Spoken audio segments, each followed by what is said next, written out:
So holy crap, Loki Season 2 Episode 5 came out, and what the hell was that? It started off with a very big shocker and then ended with an even bigger one. Somehow, Loki has been so good. Marvel has been hit or miss for the last couple years, and I love Marvel, so it's saying a lot. Now that Loki has come back with another good season, being the only Disney Plus series with 2 seasons so far, and also be the only one that's been 2 good seasons so far. It's awesome to see. The series does a great job at making you question everything and make you wonder what's gonna go on. And then it also just keeps introducing interesting concepts when it comes to time travel, how the MCU multiverse is gonna work, and how the different timelines relate to one another. And I cannot wait to see how they explain everything after this episode in the final next week, because they set up so freaking much. And the biggest thing is obviously what's going on with Loki, but we'll talk about that when we get to the ending part of this video. But first of all, my biggest shocker was that the TVA wasn't destroyed yet. When the episode started off, Loki was still standing there, but everyone else seemed to be gone. And it was really cool how they did this, where they had Loki time slipping once again, and I'm guessing that's because when the TVA spread everyone throughout time, Loki's molecules got shifted once again, and it brought him back to that state that he was in episode 1, where he was outside of time in a way, so he didn't really have a set place. Which is also why I think he didn't get sent anywhere like the other people, was because he didn't have a timeline anymore, and because he got his molecules reset by being erased and then brought back to present day TVA in episode 1, and that's why he didn't have anywhere to go, because now he actually has no timeline that he's connected to. And in this episode, the TVA unraveling was really interesting, because it looked exactly like how Victor Timely unraveled, showing that even though we did see Victor Timely's skeleton and everything, there's a possibility he just got written out of existence and could make his return, especially after what happened in this episode. As soon as I saw the failsafe mode initiated, my first thought was, oh, everyone got returned to their timelines, which seemed to be true. It showed each character in a different branched one, like Casey, aka Frank, being on a branched timeline in 1962. And the dude is a hardcore criminal. He was escaping from Alcatraz. It looks like he's just a thief, but still, Casey, kind of timid dude we know from the TVA, is actually a criminal from his branched timeline. So I guess Casey outside of the TVA is not a good person, but he had a way better life actually being at the TVA. Unlike Mobius, who actually had a good life in his branched timeline, showing that his biggest fear has kind of come true. He was working at a Sea-Doo dealership, which is something that he enjoys. He likes Sea-Doos, which now it all makes sense why, because he worked at a dealership and he had 2 sons. Again, showing another thing that he had this life that would have been good. He might have been divorced, but he had 2 kids. So his biggest fear came true, which really sucks. I feel bad for Mobius too, because in this episode, he does get taken away from his kids and then everything goes to shit. But we'll talk more about some of the consequences to that once we get to the ending of the episode and we get to the ending breakdown part of this video. We also learned during this that B-15 was a doctor on her branched timeline. And I really like how each one of these characters had different times that they were from and different jobs. B-15 was from 2012 and was a doctor. Casey was from 1962 and was a criminal. And Mobius was actually from 2022, just a single working dad.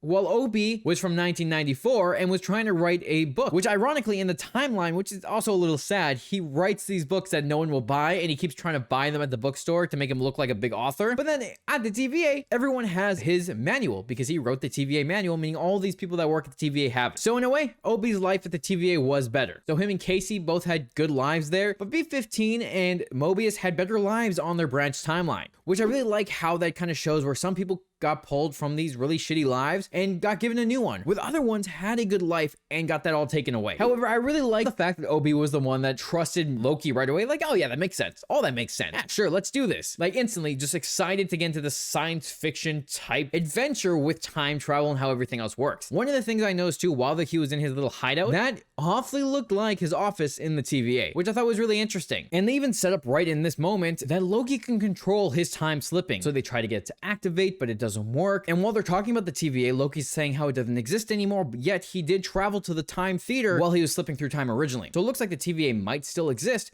but at a different point in time. But then by the end of the episode, because it looks like he can rewrite time around him, or at least go back in time and prevent stuff from happening, that's possibly why the TVA still existed while he was slipping. And I love how OB got left with the TVA manual, and within a year and a half, he was able to easily build himself a temp pad and found Loki within moments of Loki arriving, which for Loki, it was only moments, but for Obi, it was 19 months. And I really like how that happened, because it's like showing you how time travel works. You could be gone for half a second, when years pass at the timeline you just left. And I really liked how Loki recruited Mobius, even though it was a little bit selfish. He saw the life that Mobius was having, the one that Mobius was scared to know, but he still recruited Mobius because he's his friend and he needed his help to save the timeline, knowing that he could bring Mobius back to this life moments after he left, so it would be like nothing ever happened. As they were setting this up, I'm like, Mobius is gonna die. 100% Mobius is gonna die before the end of the season. I feel like Loki is gonna tell Mobius now, after the end of this episode, about what his new life was like and that he could bring him to it, and instead of Mobius getting that life, he's gonna sacrifice himself to save Loki. That's one of my theories from this episode so far, and I have a bunch to go with a lot of things. And I liked how Loki just grabbed everyone else.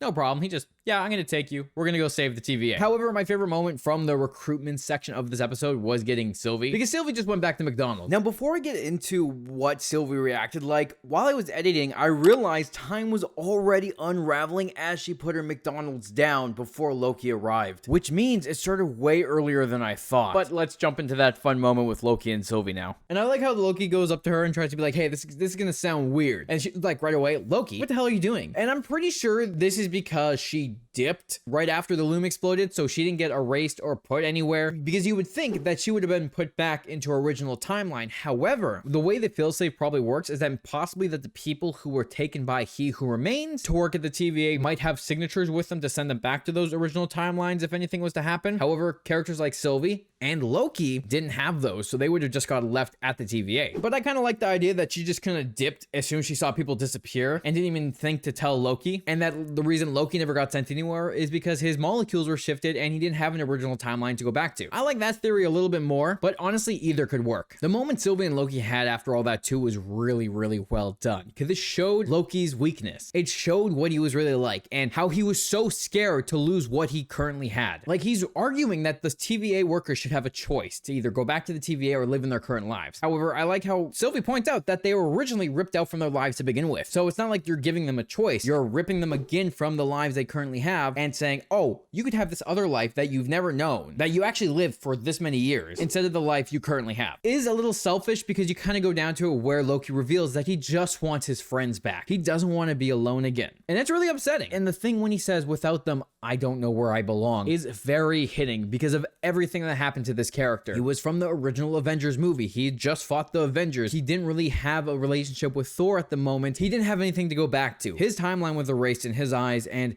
there's nowhere for him to go. And within the last 2 seasons, he's met friends. He's become a better person. He's grown a lot. And now that it's being taken away from him, he doesn't know where to go anymore. And I really like how they show that, where Sylvie's happy just living a life by herself without anyone else, but Loki's not. He doesn't want to go find a new life. He has one now and he doesn't want to let it go. But even after that conversation, he still kind of does the selfless thing and tells everyone he's going to take them back to their lives, which is kind of funny because they're just going to take Casey back so he can get arrested again. Everyone else kind of goes back to a better life. Obi did get divorced, so that doesn't help either. So both Obi and Casey kind of go back to their shitty lives, while B-15 and Mobius would have went back to their good lives. Well, until everything went to shit. Because now as we dive into the ending part, I thought it was really interesting, and I thought the shot choice for this was really well done, where you had Sylvie going to the record shop with the camera going over her. It looked really, really good. And then when everything started to unravel on her timeline was insane, because I wasn't expecting that. That was something that was just a huge shocker, watching everything around Sylvie unravel. And my theory at first was the fact that the only reason she didn't unravel was because she wasn't from that timeline to begin with. However, when she went back to tell everyone what was happening, she unraveled, which was something I did not see coming. And it was just a shocker to see all those characters unravel in front of Loki, and then Loki revealing that he can reverse time around him and prevented everyone from being unraveled, and then realizes, oh shit, I can rewrite this story, and goes back to the TVA before everything happened. And that's also how Victor Timely is probably going to come back, because it looks like he goes back to the time right before everything happened. And my first thought was just like, what the hell is going on? Like, seriously, what is going on? Loki can now rewrite time around him, and it seems super OP, because honestly, you could just rewrite any of the timelines you want. I'm thinking it's more of a power that he can just do specifically around him. And rather than Loki time slipping and seeing another version of himself, he's able to control it now so that only he moves, and he moves in the place of his body. So instead of having 2 Lokis, it's just him. At least that's what it seems like from when he learned how to control it. And my only theory to go with this right now is that when Loki was erased from time and his molecules were put back together in the TVA in episode 1, those gave him the powers to rewrite time around him. And it would make sense just because of how this story's been going and kind of pushing Loki into this leadership role and possibly running the TVA after all this, which definitely makes sense. We would have like King Loki of the TVA TVA, which would be freaking awesome. He wants to protect the timelines, he wants to be this hero, and he wants to keep the TVA around. And now that he has this newfound power where he can control his time slipping and where he goes, it means Loki is the secret weapon to fixing everything and also saving all the timelines as well. Honestly, super interesting concepts they introduced into this episode, and I don't know where they're going to go with this. With my few theories that have been going on so far, I'm kind of wondering what's going to come true and what's not by the end of the show, and also just what Loki season 2 will set up for the MCU. I know we don't like everything always setting something up, but I definitely feel like this is setting up something. Most likely the multiverse some more, and maybe this is the final little piece of information we need for the MCU multiverse that properly explains it. Because right now, we've just kind of been thrown shit and nothing's really stuck yet. Super intriguing episode, and I'm just so excited to see how this series ends because it's been so good so far. But let me know what you thought about this episode, what you thought about that ending, and do you agree with any of the theories I had, or do you have any of your own? I hope you enjoyed this video. Make sure to hit the like button and the subscribe button to stay up to date with all my MCU videos as well as my DC ones. Thanks for watching, and I'll talk to you next week where we watch the season final for Loki Season 2.